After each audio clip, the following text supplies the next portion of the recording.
Hello students, how are you all? I hope you all are fine and happy.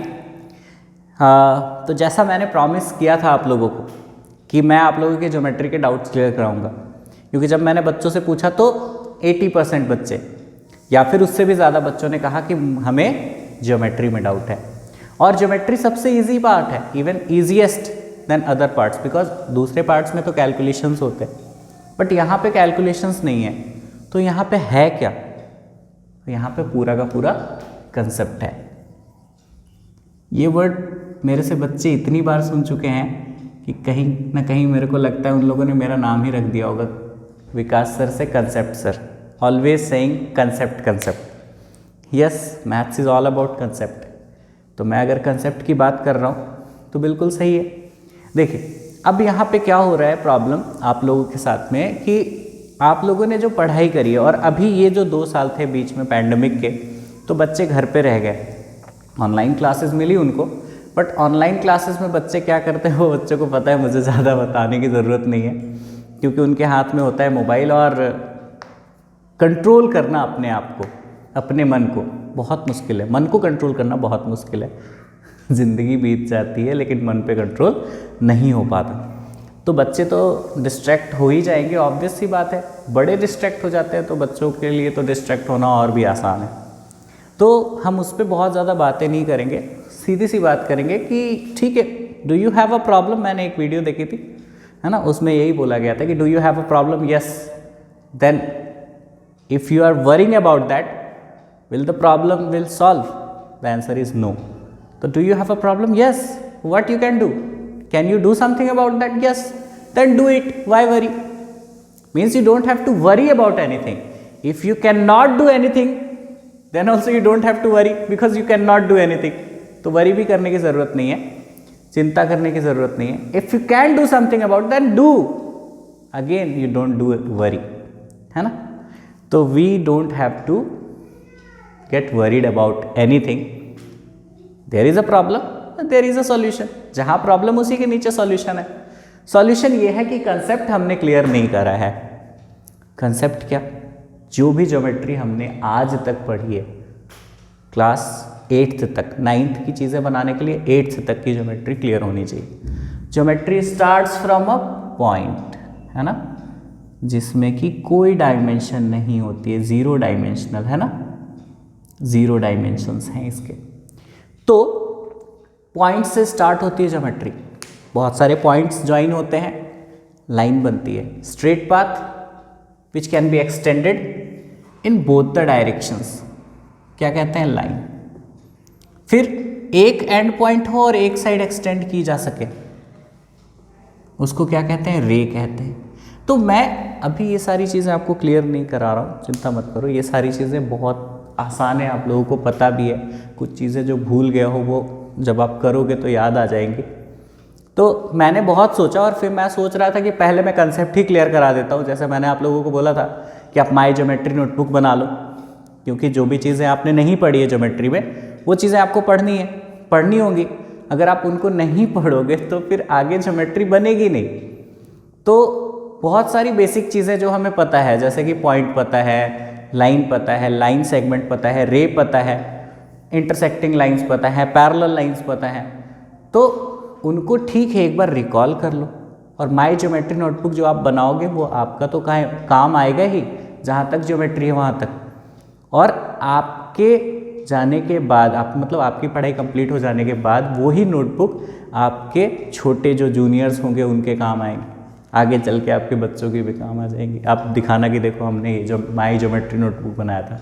और credit मुझे भी देना कि विकास सर थे, उन्होंने बनवाया था।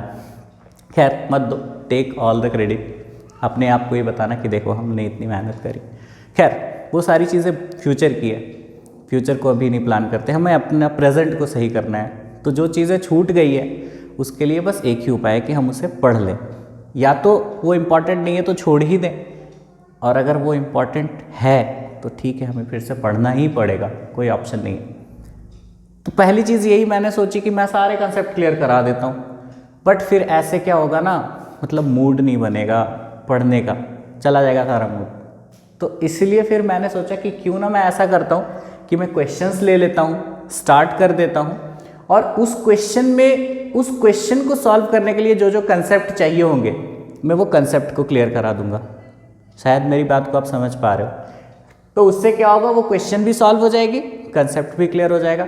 लेकिन आपको करना फिर से क्या है, छापना नहीं है, मतलब समझना है। सबसे पहले क्वेश्चन को समझना है, उसके बाद हाँ ऑब्वियसली आपको लिखना है, ठीक है, लिखना है।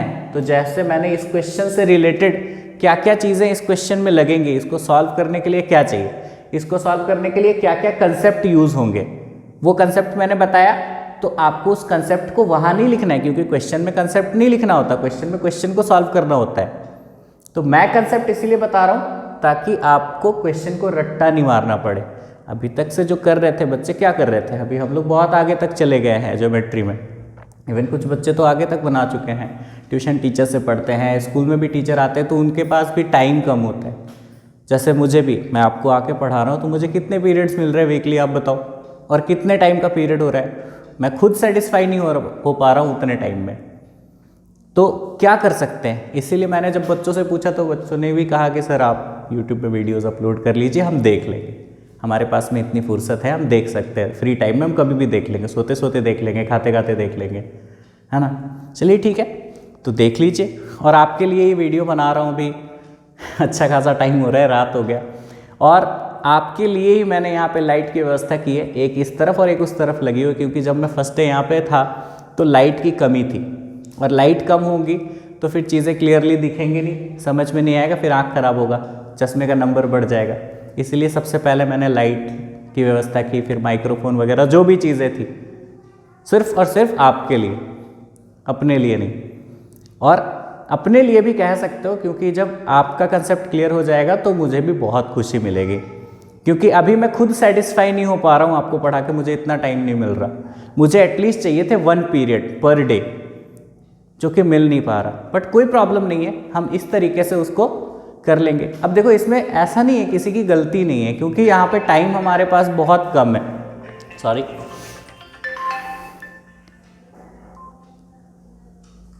एक्सक्यूज मी,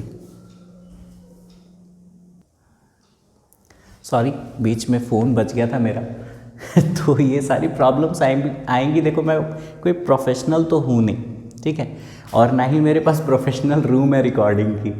तो ये मैं यहाँ पे हॉल में रिकॉर्ड कर रहा हूँ, और बीच में उधर देखो किचन भी बगल में ही है, बीच में गेट खुलते रहेंगे, किचन से आवाज़ें आ जाएंगी, 2 नन्हे मुन्ने प्यारे प्यारे शैतान हैं, वो बीच में आके पूछ भी लेंगे कि क्या कर रहे हो आप तो हो सकता है डिस्टर्बेंस क्रिएट हो जाए, और मैं उतना अच्छा एडिटर भी नहीं हूँ, क्योंकि कभी की नहीं ये सारी चीज़ें। बट ठीक है, बच्चों के लिए कुछ नया ट्राई करते हैं, देखते हैं कि अगर कुछ हो पाए अच्छा, होपफुली बच्चों के लिए जितना अच्छा हो पाएगा मैं कोशिश करूँगा। तो जितना अच्छा से अच्छा हो पाएगा मैं करने की कोशिश कर रहा हूँ। लेकिन आपको अब क्या करना है, आपको हमेशा जब भी आप वीडियोस देख रहे हो तो आपको दोनों नोटबुक लेके बैठना है। एक तो माई ज्योमेट्री नोटबुक जो मैंने कहा है वो आप ज़रूर लेके बैठना, क्योंकि माई ज्योमेट्री नोटबुक से आपकी पूरी ज्योमेट्री क्लियर हो पाएगी, और वो आपके लिए हेल्पफुल होगा आज भी और 10 साल के बाद भी।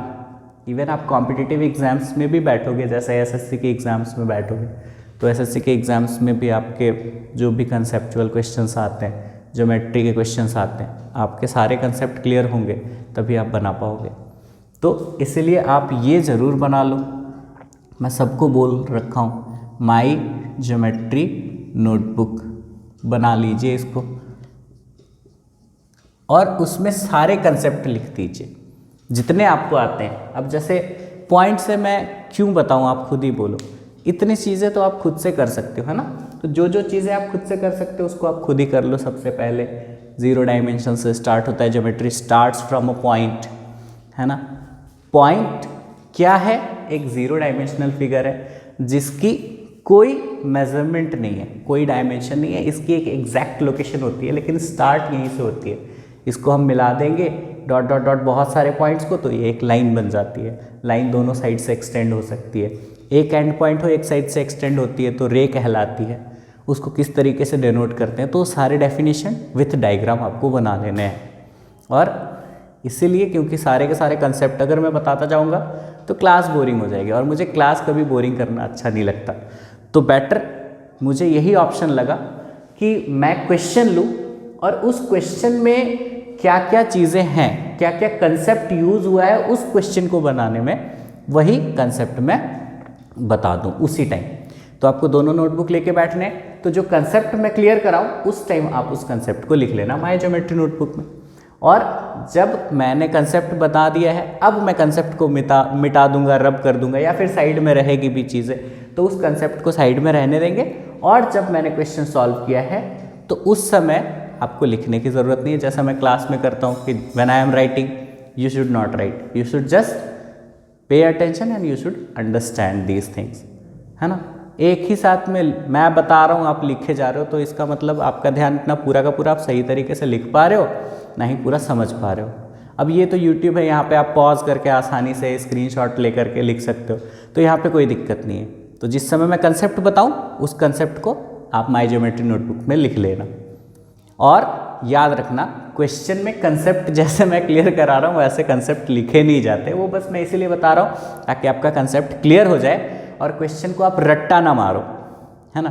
क्योंकि आज तक क्या कर रहे थे, आपने बहुत आगे तक आप बना चुके हो, लेकिन फिर भी स्टिल एक क्वेश्चन मिलने के बाद जब आपको समझ नहीं आता कि इसमें करना क्या है, तो वहाँ पे बहुत बड़ी फॉल्ट आ जाती है। तो इसी तरीके से हम अगर पढ़ेंगे तो ऑब्वियस सी बात है, मैथ से कभी प्यार नहीं हो पाएगा, मैथ से हमेशा नफरत होगी।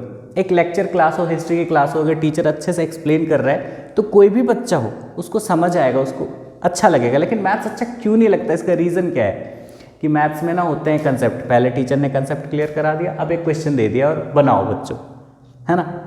या फिर टीचर क्वेश्चन बना भी रहा है तो भी समझ में नहीं आ रही क्योंकि हमारा कंसेप्ट क्लियर नहीं है। तो इसीलिए मैथ्स कुछ बच्चों को तो बहुत अच्छा लगता है, ऑब्वियसली जो कंसेप्ट क्लियर करके आते हैं पढ़ते हैं उनको मैथ्स बहुत पसंद है, लेकिन कुछ बच्चों को मैथ्स से इतनी नफरत है कि जब जिस दिन उनका मैथ्स लास्ट होगा उस दिन वो या तो बुक को फाड़ देंगे या जला देंगे। तो ऐसा मत करना, हालांकि अच्छी चीज़ नहीं है, बट इसका रीज़न क्या है, रीज़न आप जानने की कोशिश करेंगे। हर चीज़ के पीछे कुछ रीज़न होता है, तो यहाँ पे रीज़न यही है कि बच्चों का कंसेप्ट क्लियर नहीं होता।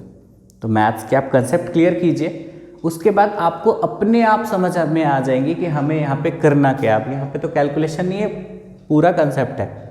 तो मैं पहले कंसेप्ट क्लियर कराऊंगा, फिर क्वेश्चन को सॉल्व करूंगा।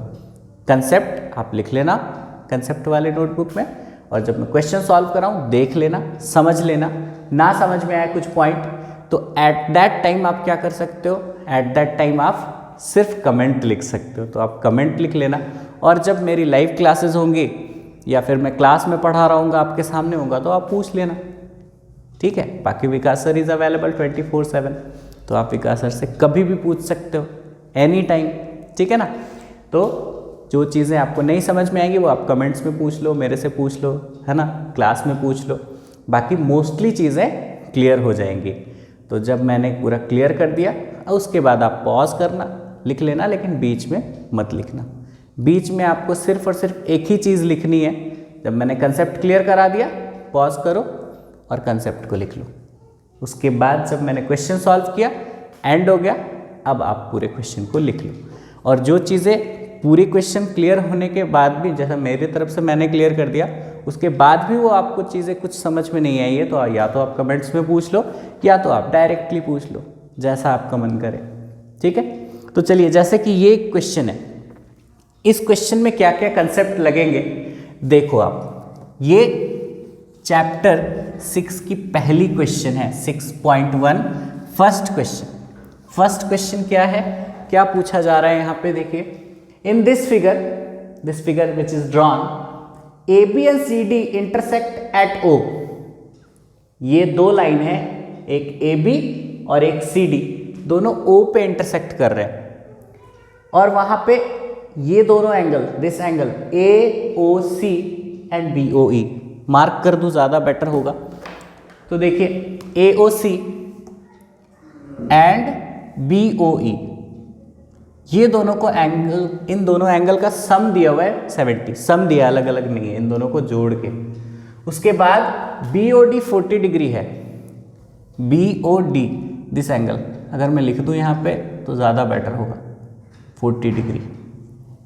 चलिए, फिर उसके बाद आपको फाइंड करना है BOE, this angle you have to find. मैं यहाँ पे x मेंशन कर दे रहा हूँ, ये एंगल आपको फाइंड करनी है। और आपको फाइंड करनी है रिफ्लेक्स एंगल COE। तो COE रिफ्लेक्स मतलब दिस एंगल।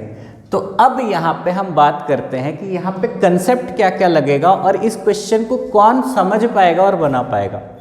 तो वो बना पाएगा इस क्वेश्चन को जिसके एंगल्स क्लियर हो सारे। टाइप ऑफ एंगल्स कितने होते हैं बच्चों? नहीं पता, कोई नहीं, देख लेंगे, हम पता कर लेंगे। तो पहली चीज तो ये क्लियर होनी चाहिए। दूसरी देखो, दो लाइन है ना, तो लाइन इंटरसेक्ट कर रही है, वो चीज क्लियर होनी चाहिए, है ना।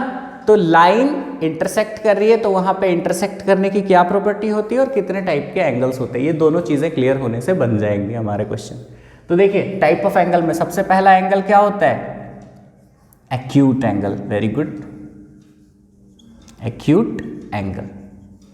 एंगल आप ऐसे भी लिख सकते हैं और एंगल का सिंबल भी दे सकते हैं। This one is the symbol of angle. Acute angle क्या होता है? जो 0 डिग्री से बड़ा होता है।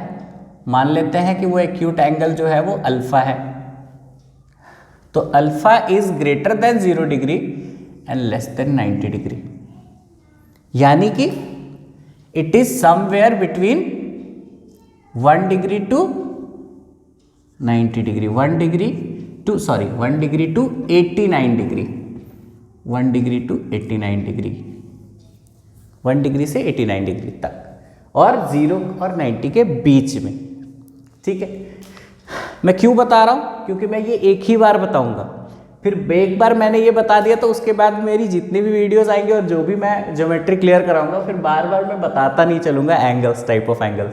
तो इसीलिए मैंने बोला कि आप अपने माई ज्योमेट्री नोटबुक को लेके बैठना और जब मैं कंसेप्ट बताऊंगा तो उस कंसेप्ट को आप नोट डाउन कर लेना। और अगर आपने पहले से ही कर रखा है तो फिर वो बहुत अच्छी बात है, रिवीजन हो जाएगी। एक पहला एक्यूट एंगल है, दूसरा क्या है? क्या है दूसरा? Very good, right angle. देखो आप घर पे बोल रहे हो, मुझे अभी सुनाई दे जा रहा है। राइट एंगल क्या होता है? इट इज एग्जैक्टली 90 डिग्री, और इसको हम परपेंडिकुलर भी कहते हैं। इसका ये सिंबल भी है, इसमें कंफ्यूजन होना नहीं है, सबको पता है। उसके बाद तीसरी जो है that is more than 90 degree and less than 180 degree, उसे क्या कहते हैं बच्चों? Yes, very good, obtuse angle. Obtuse angle it is equal to how much? Equal to तो हम डायरेक्टली 90 नहीं लिख सकते, तो ये कहां होता है? Between 90 degree to 180 degree, 90 degree और 180 डिग्री के बीच में होता है कहीं, ये ऑब्ट्यूस एंगल। ठीक है, अगर ऑब्ट्यूस एंगल को मैं बीटा से रिप्रेजेंट करूं तो beta is greater then 90 degree and less than 180 degree. ठीक है, उसके बाद क्या होता है? ऑब्ट्यूस के बाद क्या होता है? Straight angle. स्ट्रेट क्या होती है? Line. Straight angle it is equal to 180 degree. ठीक है ना, तो हर लाइन पे कितने का एंगल होता है? 180 डिग्री का होता है। यहाँ पे दो लाइन है, दोनों में 180 डिग्री का एंगल बन रहा है। फिर उसके बाद ये स्ट्रेट के बाद क्या आता है? स्ट्रेट के बाद आता है रिफ्लेक्स एंगल, जो कि हमें यहाँ पे फाइंड करने के लिए बोला है। तो रिफ्लेक्स एंगल क्या होता है? कितना डिग्री होती है ये reflex angle? Reflex angle is more then 180 degree, more than 180 degree and less then 360 degree. मतलब समवेयर बिटवीन 180 एंड 360, 180 से बड़ी और 360 से छोटी। यानी क्या हो सकती है? एग्जाम्पल 250, 300, ये सारे रिफ्लेक्स एंगल हैं। तो रिफ्लेक्स एंगल कैसा दिखता है? अगर मैंने एक एक्यूट एंगल बनाया है, if this angle is 40 degree, तो इसके पीछे जो ये पूरा एंगल बन रहा है, हाउ मच इट इज, एक पॉइंट पे कितने का एंगल होता है, 360 का।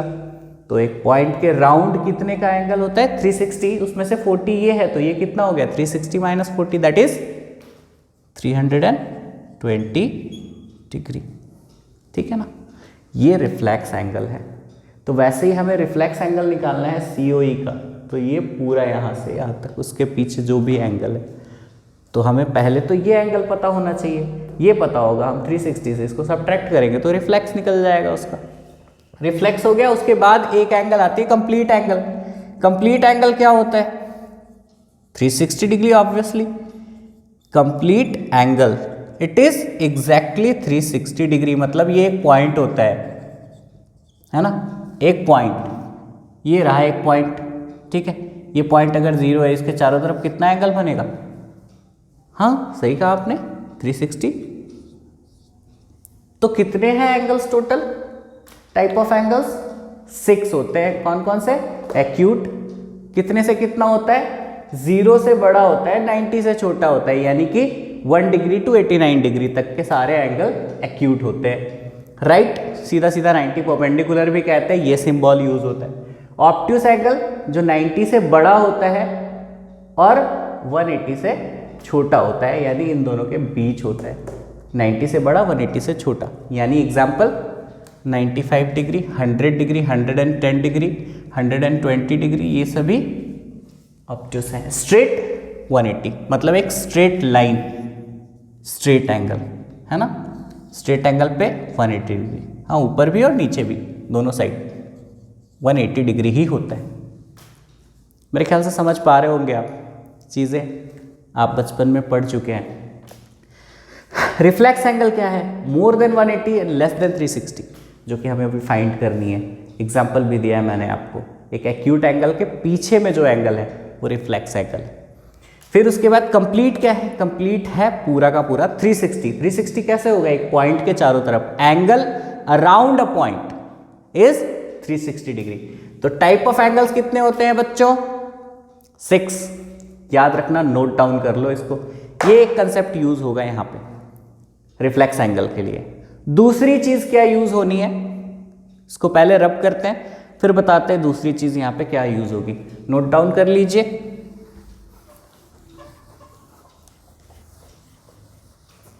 दूसरी चीज यहां पे यूज हो रही है क्या, देखो दूसरी चीज, दो एंगल इंटरसेक्ट कर रहे हैं ना, तो जहां पे दो एंगल सॉरी माफ कीजिएगा, दो एंगल नहीं, दो लाइंस, जहां पे दो लाइंस इंटरसेक्ट कर रहे हैं वहां पे वर्टिकली अपोजिट एंगल्स बनते हैं, जो कि आपके बुक में दिए हुए कंसेप्ट। और vertically opposite angles are always equal. क्या है वर्टिकली अपोजिट एंगल, ये दो लाइंस हैं, एक L और एक M, इंटरसेक्ट कर रहे हैं पॉइंट O पे। तो यहां पे चार एंगल बन रहे हैं ना, एक तो ये दोनों और एक ये, तो ये दोनों आमने सामने वाले एंगल, आमने सामने वाले, ये बराबर होते हैं। If this angle is x degree, this one is also x degree. If this one is y degree, this one is also y degree. ठीक है, और ये एंगल्स क्या कहलाते हैं, vertically opposite angle. Full form में लिखना है, चलिए लिख देते हैं, वर्टिकली अपोजिट एंगल। फिर से शॉर्टकट कर लिया, तो मैथ्स में शॉर्टकट ही यूज होता है और मैथ्स में एक्सेप्टेड भी है, बाकी सारे सब्जेक्ट्स में एक्सेप्टेड नहीं है बट मैथ्स में है। तो vertically opposite angles, vertically opposite angles are equal. Angle ये है, एंगल्स लिखना है तो यहाँ से लगाना है एंगल के बगल में, है ना, याद रखना। जब भी यूज करोगे शॉर्टकट भी, तो भी अच्छे से यूज करना है। कोई भी चीज हमें सही से यूज करनी है, गलत तरीके से नहीं, लिखने का तरीका सही होना चाहिए। तो यहाँ पे देखिए, इसको कैसे प्रूव किया गया है आपके बुक में, आप देख लेना, वहां पे है। और अगर आप समझना चाहो तो it will not take so much time. ये देखो, एक स्ट्रेट लाइन पे कितने का एंगल होता है, 180। वेरी गुड, बहुत सही कहा आपने। अगर मैं उसको दो पार्ट में डिवाइड कर दूं तो क्या होगा, 360 हो जाएगा? नहीं, 180 ही रहेगा। तो पहले तो वो एक पार्ट में था, अभी वो दो पार्ट में हो गया, लेकिन मिलके तो 180 ही आएगा ना, क्योंकि है तो 180 ही। तो ये अगर एक 180 वाले लाइन को मतलब एंगल को दो पार्ट में डिवाइड करते हैं तो इसको लीनियर पेयर कहते हैं। क्या कहते हैं? Linear pair. ये याद रख लेना आप, लीनियर पेयर कहाँ पे बनता है? When 180 degree is divided into two angles. ठीक है, तो 180 डिग्री मतलब क्या है? 180 डिग्री को मैं इसके बगल में लिख देना चाहिए लाइन, है ना, है ना। तो when a line is divided into two angles, तो एक लाइन को दो एंगल्स में डिवाइड कर दिए, अगर ये x है ये y है, तो x plus why always 180 degree. और उसमें से एक की वैल्यू भी हमें अगर पता है तो दूसरा तो बहुत आसानी से निकल जाएगा। अगर ये वाला मान लेते 110 है तो ये कितना हुआ? 70। ऑब्वियस सी बात है। तो ये चीज़ याद रख लीजिए, लीनियर पेयर। लीनियर पेयर क्या होता है? लीनियर पेयर होता है जब एक लाइन को दो एंगल्स में डिवाइड करें। बराबर की बात ही नहीं कर रहा हूँ मैं, दो एंगल कोई भी हो सकता है, एक बड़ा एक छोटा, उन दोनों को मिला के क्या होता है? वो दोनों लीनियर पेयर कहलाते हैं। पेयर में है ना, लीनियर पेयर। अगर हम प्लस करेंगे तो it will give us 180 degree. और देखिए फिर उसके बाद उसी से हमने इसको भी प्रूफ किया है। किस तरीके से प्रूफ किया है? तो देखिए मान लेते हैं, मानने में तो कुछ पैसे लगते नहीं है, मान लेते हैं कि यहाँ पे कितने का एंगल है? 80 डिग्री का एंगल है। तो आप देखो ये स्ट्रेट लाइन है तो ये कितना हो जाएगा? 100 डिग्री होगा। अब ये भी स्ट्रेट लाइन है तो ये 100, तो ये वाला कितना हो गया? 80 डिग्री हो गया। फिर ये भी स्ट्रेट लाइन है, देखो ये 80 तो ये वाला 100 हो गया। तो इससे क्या दिख रहा है? अरे ये तो आमने सामने वाले एंगल बराबर हो गए। यही है, सिंपल है ना। तो ये चीज़ पता होनी चाहिए, इसे क्या कहते हैं? Linear pair. अच्छा सर एक और क्वेश्चन आ रहा था दिमाग में, ये दो है तो पेयर कहलाएगा, अगर हम इसको तीन पार्ट में डिवाइड कर देंगे तो ऑब्वियस सी बात है पेयर तो नहीं है ना ये। लेकिन एंगल तो सर 180 ही आ रहा है ना, तीन को जोड़ के आएगा, पहले दो को जोड़ के आ रहा था, अभी तीन को जोड़ के आएगा ज़रूर, लेकिन हम उसको लीनियर पेयर नहीं कहेंगे। हम उसको क्या कहेंगे सर? फिर वो भी बता दीजिए। हाँ, तो इसको कहेंगे, क्या कहेंगे? Sum of all the angles on a line. देखो एक लाइन है ना, उसके सारे एंगल्स को हम जोड़ रहे हैं तो कितना आएगा? 180 आएगा। Sum of all the angles on a line. ठीक है, उस लाइन पे सारे एंगल को हम ऐड करेंगे तो 180 आएगा। लेकिन now it is not a linear pair. आप तीन पार्ट में डिवाइड कर दिए, चार में कर दो, सबको ऐड करके 180 ही आना है। बट पेयर सिर्फ और सिर्फ दो एंगल्स होंगे तभी पेयर कहलाएंगे, तीन होने से वो पेयर नहीं कहलाने वाला। आई होप कि आपको बात समझ में आ गई होगी।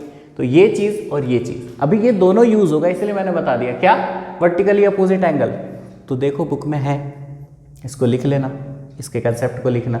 लीनियर पेयर बुक में है या नहीं है, बट मैंने समझा दिया आपको। 180 डिग्री को दो पार्ट में डिवाइड करेंगे, दोनों को मिला के 180 होगा और दोनों लीनियर पेयर कहलाएंगे। तीन या चार हो जाने से भी 180 ही आएगा, लेकिन now it is not a linear pair. तो उसको हम कैसे रिप्रेजेंट करेंगे? हम बोलेंगे sum of all the angles on a line and that is 180 degree. I hope समझ पा रहे हो आप इसको। चलिए, तो ये कंसेप्ट यूज होना है।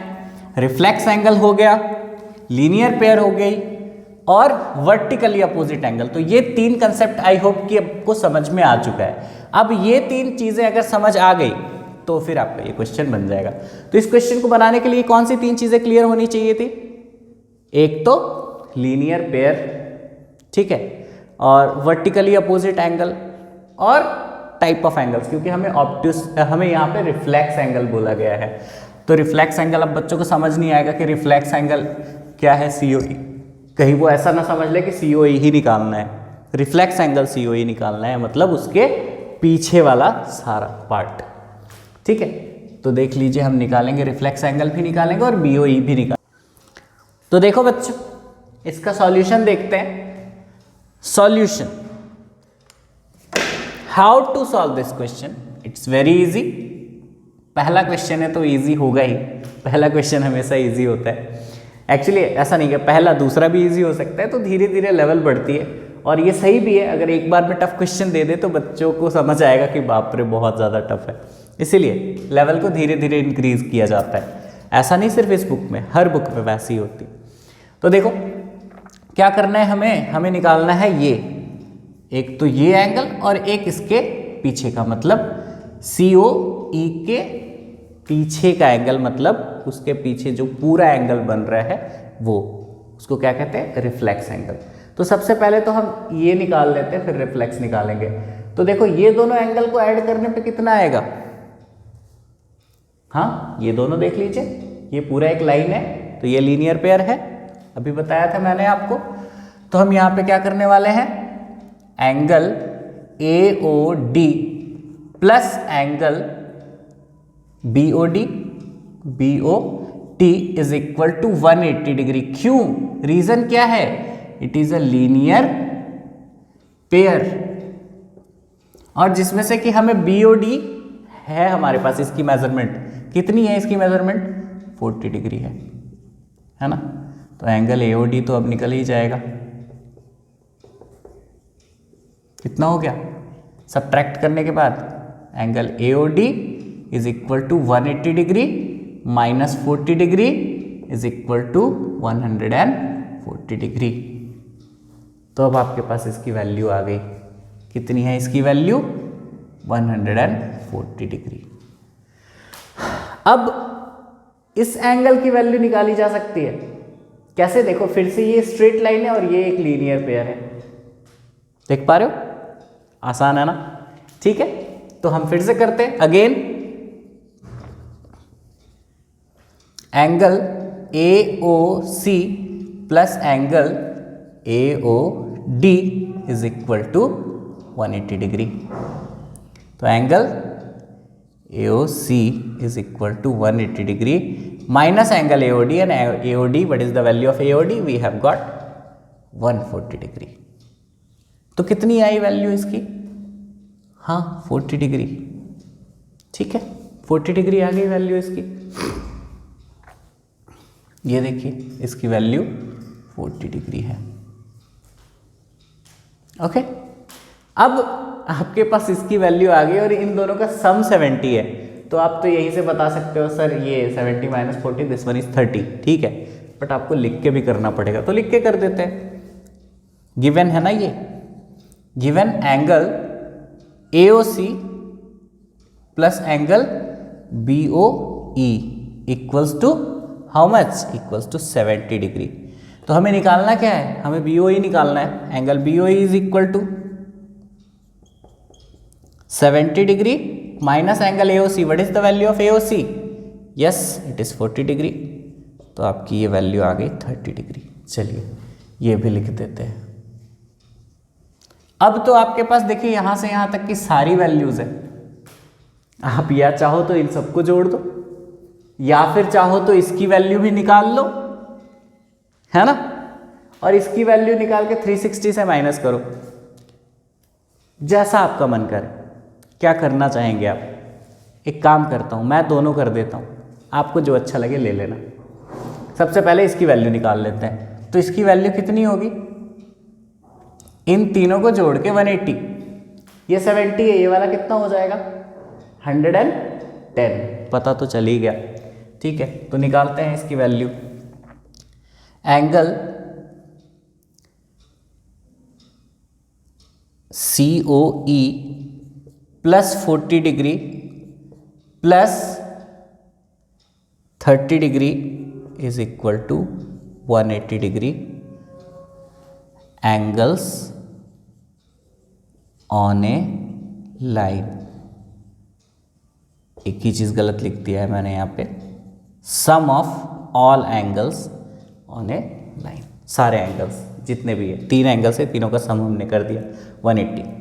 तो angle COE is equal to कितना, 40 plus 30 70, 180 minus 70, 180 degree minus 70 degree that is 110 degree.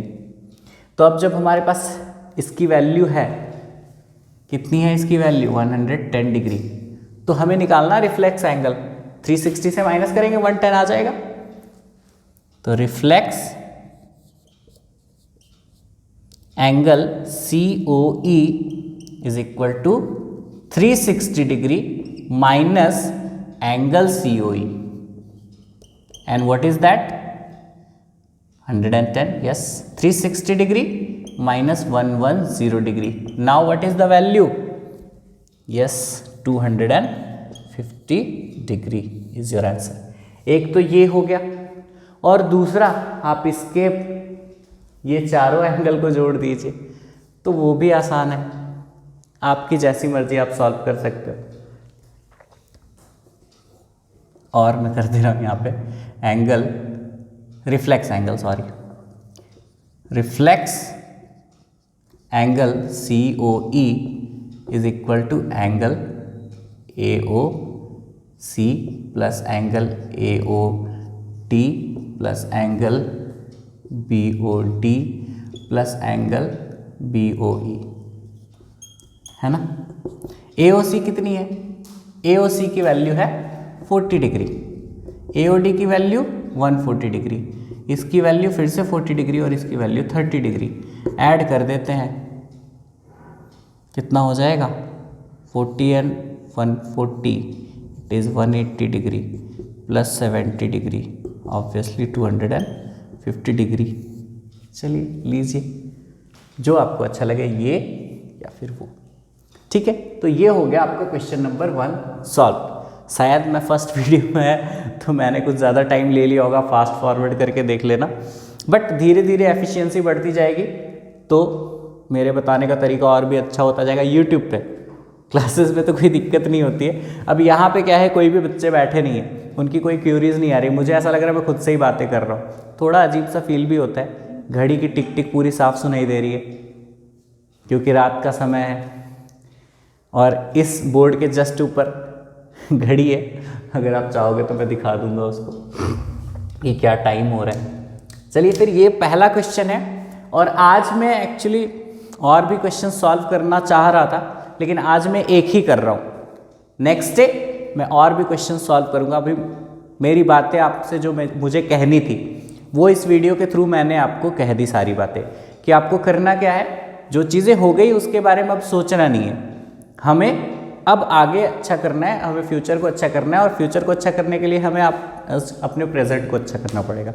उसके लिए वो चीज़ें जो हमने छोड़ दी हैं, अगर वो इम्पॉर्टेंट नहीं है तो फिर छोड़ ही देनी चाहिए, और अगर वो चीज़ें इम्पॉर्टेंट है तो ठीक है, हम उसको अगर पा सकते हैं तो पा लेंगे। फिर तो हम लोग we can get those things. तो कैसे? प्रैक्टिस करके। तो हम क्या कर रहे हैं अभी, हम वो चीज़ों को रिकॉल कर रहे हैं, हम अपनी ज्योमेट्री नोटबुक बना रहे हैं, जो जो चीज़ें हमने छोड़ी थी हम उसको लिखेंगे एक एक करके 1 बाय 1, क्योंकि हमें मैथ्स को रट्टा नहीं मारना है। और मेरा उद्देश्य भी यही है, मैं चाहता हूँ कि बच्चे मैथ्स को सबसे ज़्यादा रिस्पेक्ट दें, और मैथ्स तो ज़िंदगी के हर पहलू में मैथ्स है। तो मैं चाहता हूँ कि मैथ्स लव योर सब्जेक्ट, सारे सब्जेक्ट्स हैं तो उसमें मैथ्स भी होना ही चाहिए, ठीक है, मैथमेटिक्स भी होना चाहिए। और ये तब होगा जब आप मैथ्स को ना रट्टा नहीं मारेंगे, क्योंकि मैथ्स रट्टा मारने वाली सब्जेक्ट नहीं है। मैथ्स स्टोरी नहीं है कि आप स्टोरी सुन लिए समझ गए। मैथ्स है कंसेप्ट, और सारी चीज़ें कंसेप्ट से बनती है। तो देखिए ये यहाँ पे मैंने मेंशन किया sum of all the angles on a line, यहाँ पे लीनियर पेयर, ठीक है। रिफ्लेक्स एंगल क्या होता है हमें पता नहीं होगा तो हम कैसे निकालेंगे, ठीक है। तो यहाँ पे कंसेप्ट होती है। कंसेप्ट के लिए आपको क्या करना पड़ता है? कुछ नहीं, पढ़ना पड़ता है। और अभी हमने जो कंसेप्ट छोड़ दिए थे, अब हम उन कंसेप्ट को वापस से रिकॉल कर लेंगे, ज़्यादा टाइम नहीं लगेगा। आप बस एक नोटबुक बनाइए, जैसे मैंने अभी इस क्वेश्चन को सॉल्व करने से पहले कुछ कंसेप्ट बताए। क्या क्या कंसेप्ट बताया मैंने? यहाँ पे बताया वर्टिकली अपोजिट एंगल, जिसकी की यूज़ यहाँ पे नहीं हुई बट आगे के क्वेश्चंस में होंगी। आप सोच रहे होंगे सर वर्टिकली अपोजिट एंगल कहाँ यूज़ हुआ, बट मुझे लगा कि शायद आपको बता देना चाहिए, मैंने बता दिया। वर्टिकली अपोजिट एंगल बताया मैंने, फिर मैंने लीनियर पेयर बताया, फिर मैंने टाइप ऑफ एंगल्स बताए। तो टोटल टाइप ऑफ एंगल्स में 6 होते हैं। लीनियर पेयर क्या होता है बता दिया मैंने, उसके साथ साथ मैंने ये भी बता दिया sum of all the angles on a line. तो बहुत सारे कंसेप्ट हमारे क्लियर हो गए। देखो हमारा एक ही क्वेश्चन बना है, लेकिन ये चीज़ पे मत जाओ कि सर आपने इतने टाइम में एक ही क्वेश्चन बनाया। नहीं, एक क्वेश्चन नहीं, मैं बनाने का तो बहुत बना देता, उससे कुछ नहीं होने वाला है। मुझे देखनी है कि मेरे बच्चों का कंसेप्ट जो क्लियर नहीं हो पाया due to so many things, है ना, अब वो चीज़ों को हम कंप्लीट कर ले, मतलब वो चीज़ें हमारे पास वापस से ना आए। जो चीज़ें हो गई जो गलतियाँ, अब हमें उन गलतियों को करना नहीं है वापस, हमें उन गलतियों को सुधारना है। तो कंसेप्ट मैंने बताया, वो कंसेप्ट आप लिख लो, अच्छे से याद कर लो। ये क्वेश्चन मैंने बनाया, अगर मान लो इस क्वेश्चन में कहीं पे कुछ चीज़ें नहीं समझ में आए तो आप कमेंट करो, है ना, आपके पास में मैं हूँ ही अवेलेबल, है ना, आपके घर के आसपास ही रहता हूँ। अगर देखा जाए तो रेडियस भी निकालोगे तो ज़्यादा किलोमीटर नहीं होगा मैक्सिमम, कुछ बच्चे तो बहुत क्लोज रहते हैं, they can reach and my number is always with you, तो you can any time you can contact, not an issue, ठीक है। बाकी स्कूल में भी जब मैं आऊँगा तो आप वो डाउट पूछ सकते हो, ठीक है। तो आज के लिए मैं इतना ही कर रहा हूँ, बाकी मैं बहुत जल्द आपकी सारे के सारे चीज़ें क्लियर करवा दूंगा, आपका सारा ज्योमेट्री क्लियर कराऊंगा और आपके सारे क्वेश्चंस क्लियर कराऊंगा। एक एक क्वेश्चन मैं क्लियर करवा दूंगा, आपको चिंता करने की कोई ज़रूरत नहीं है। आज में भी वीडियो थोड़ा लंबा बन गया है, तो क्योंकि यहाँ पे मैं आपसे इंटरेक्ट करने की कोशिश कर रहा था, मैं अपनी चीज़ें रखना चाह रहा था कि मैथ्स क्यों टफ लगने लगता है बच्चों को, क्योंकि कंसेप्ट हमारा क्लियर नहीं होता है। आज ज्योमेट्री क्यों नहीं बना पा रहे हो, क्योंकि आप ज्योमेट्री पढ़े नहीं हो, सारी चीज़ें आपने जो ज्योमेट्री वाली चीज़ें थी छोड़ दी है। अब यहाँ पे आप क्या कर रहे हो, या तो क्वेश्चन मैं बना रहा हूँ या जो भी टीचर बना रहे, आपके टीचर आपको बना के दे रहे हैं, आप उसको लिख ले रहे हो, मतलब एक तरह से आपने सीधा सीधा उसको छाप लिया है, ज़ेरॉक्स कर लिया है, तो उससे समझ नहीं आएगा। कंसेप्ट क्लियर होगा तो आपको अपने आप समझ आ जाएगा, अच्छा ये क्वेश्चन है, हमें इस पर क्या करना है, ये तो बहुत ईजी है। धीरे धीरे लेवल बढ़ेगी, लेकिन आपका कंसेप्ट क्लियर होगा तो आपका भी लेवल बढ़ जाएगा। तो अब आपको रट्टा नहीं मारना है, जो हो गया, अब नहीं मारना है। क्वेश्चन नहीं समझ में आएगा तो हम उसको छोड़ देंगे, जब तक समझेंगे नहीं तब तक करेंगे नहीं। और आज तो हमारे पास में रिसोर्सेज हैं कि हम उसको समझ सकते हैं, हमारे घर के मेंबर से, जिससे भी, लेकिन बिना समझे हम नहीं करेंगे। ये कसम खानी है हमें कि रट्टा तो मारना नहीं, और नहीं समझेंगे तो हमें बस लिखना भी नहीं है उसको नोटबुक में, हम बनाने की कोशिश करेंगे। नहीं बनेगा तो हम ज़बरदस्ती नहीं करेंगे, छापेंगे तो बिल्कुल नहीं, छापने वाली आदत छोड़ दो। इसी से मैथ्स सबसे ज़्यादा टफ हो जाता है, क्योंकि बच्चे छापना शुरू कर देते हैं। टीचर आए, सर आप आ गए, हाँ बहुत अच्छी बात है सर, क्वेश्चन बनाइए, आप बनाइए, हम लिख लेंगे, हो गया खत्म। ऐसा नहीं करना है, हमें बनाना है। आप बता दीजिए, आप पास में बैठिए, आप बताइए, हम करते हैं, ऐसा कीजिए कम से कम, ठीक है। तो मैथ्स बहुत इजी सब्जेक्ट है बच्चों, बिलीव मी, मैथ्स से इजी और कोई दूसरा सब्जेक्ट तो मुझे लगता नहीं है। पढ़ाने में भी मैथ्स सबसे ज़्यादा इजी ही लगता है।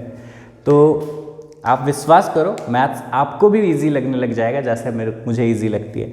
आपको बस क्या करने हैं, यस, आपको अपने कंसेप्ट क्लियर करने हैं, ठीक है। चलिए, शुभ रात्रि, गुड नाइट, मिलते हैं आपसे हम अगली वीडियो में। Thank you so much.